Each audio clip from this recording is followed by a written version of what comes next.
So David asked me to, if you like, use the Heathrow power outage as a uh, example to set the discussion going of what can happen. And I think it does raise some important issues. As David said, the origin of this was the night of the 20th of March. Emergency services were called to a major fire at the North Hyde electrical substation in Hayes near Heathrow Airport at 11:23. As David said, that's one of the three that service Heathrow Airport.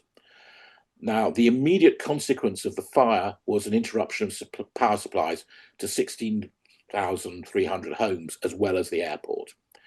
The blaze itself was sufficiently intense that 150 people had to be evacuated from nearby properties, and a neighbouring substation, and by neighbouring I mean it is physically adjacent to the substation concerned, had to be temporarily shut down and cordoned off to protect firefighters while they fought the blaze, as it involved a transformer containing 25,000 litres of cooling oil.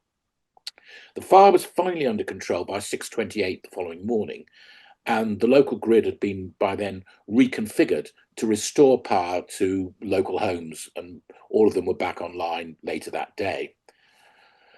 A decision, however, was taken by Heathrow Airport to shut down because, as they said it was not possible for alternative supplies to kick in immediately. Now, as a consequence of that decision, 1,300 incoming and outgoing flights were cancelled or diverted with inevitable disruption to those affected. And that also includes freight and cargo flights as well. So there were logistic issues as well as passenger issues. By the end of, by Saturday, the 22nd of March, Heathrow was able to recommence flights and ran pretty close to a normal service, partly because those planes that were set to depart on the Friday morning were by and large still at Heathrow and able to depart at the same scheduled times the following day. There are now, I think, several investigations going on as to what happened.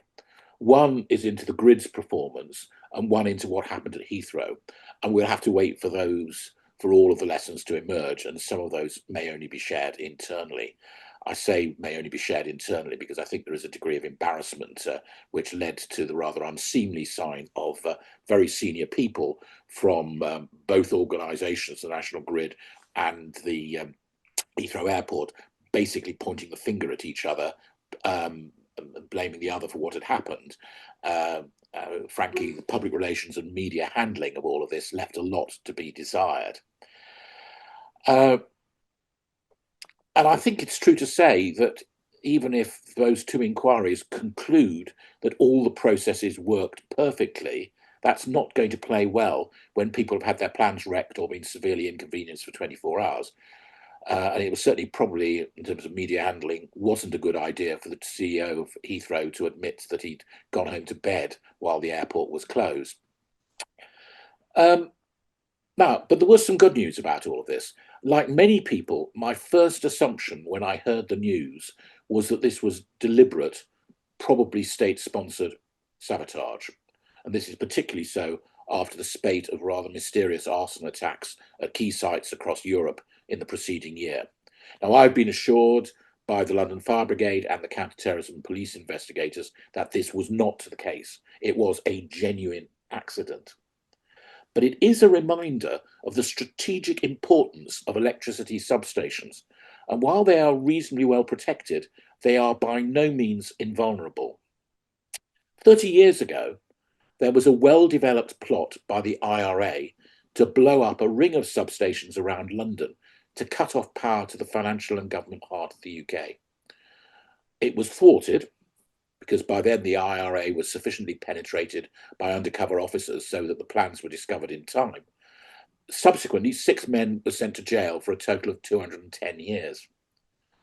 But every city and every key installation, notably data centres, will critically rely on their electricity supplies, and as such, they become a target to those with hostile intent. You only have to look at the Russian tactics in terms of what they've been trying to do to Ukraine.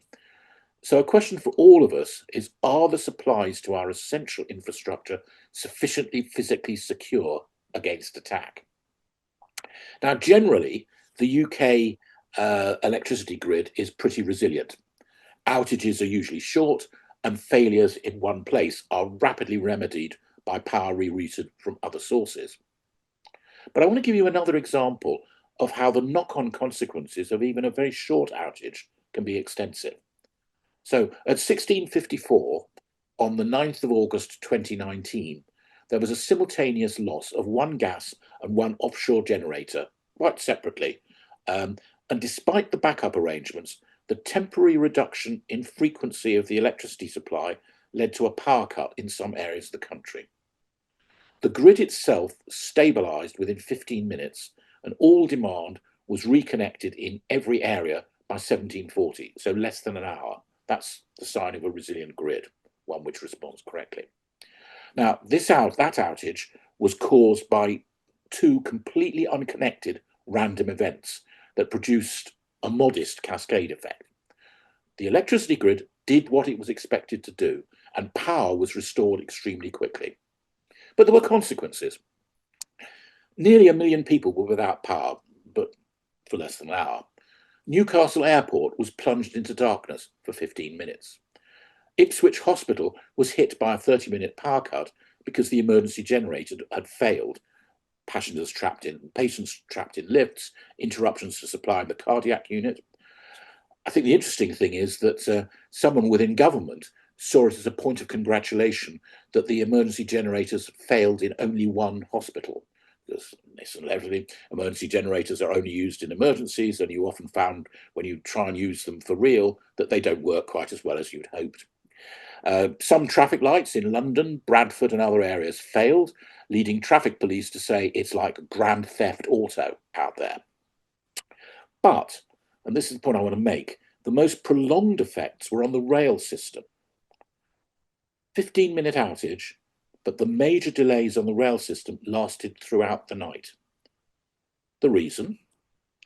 Electric trains are designed quite appropriately to come gently to a halt if the power fails, and those systems worked. So trains stopped in their place all over the network. The problems arose because some classes of trains, not all of them, could only be rebooted by an engineer who had to travel to the affected trains. And where other trains had stopped, other trains, even if they could start themselves, could not pass, and that spread the disruption to unaffected trains that could have been restarted by their drivers. Now, I'm not trying to apportion blame in that particular case, but to highlight the fact that there will be interdependencies that have not necessarily been considered, nor indeed may it be clear who should be responsible for managing a particular consequence. Is it the electricity generator that failed, the grid itself, the train operator, the train designer? And these are the same sorts of issues that we found in last month's outage. Heathrow was, of course, pretty resilient in their own terms. It was up and running again within 24 hours. That could be regarded as resilience. But the wider issue for me was, how prepared was it for what actually happened? Indeed, there are no doubt lots of questions for Heathrow about their emergency generation capacity and how quickly those could be deployed, given the overriding safety requirements. Similarly, I would pose questions as to why it was not possible to segment the airport so that some functionality could be retained, perhaps using one runway rather than both, and 2 terminals rather than 5. Or whether this would have actually had the consequence of spreading the disruption more widely, with a greater number of planes ending up in the wrong place. But there is, I think, an even more fundamental question, and that was, what was the airport's risk appetite? What was the judgment made? I am, of course, assuming that they'd actually thought all this through, but let's assume they'd made a rational risk appetite judgment. And to what extent the wider consequences on others were properly factored into that calculation. Had the airport, and I don't know this, taken a view that the financial cost to the airport of a day's disruption was a risk that could be borne rather than the cost of more spending money on more emergency generation capacity or the cost of reconfiguring the airport to permit partial operation. I don't know. But you can see how the risk appetite of the airport might be very different from those who are served by the airport, for whom the day's delay could have been critical. And then there is the question of who bears the costs of the disruption. Obviously, there's a contractual relationship with the airlines. The airlines have obligations to their passengers. And then there is the wider economic impact of the disruption, to say nothing of the reputational hit. I just speculate a privatized electricity supplier serving a privatized airport used by private airlines, all of whom have their obligations to their shareholders to maximize their profits over the short term. Where does the guardianship of the wider national interest fall, and are there safeguards?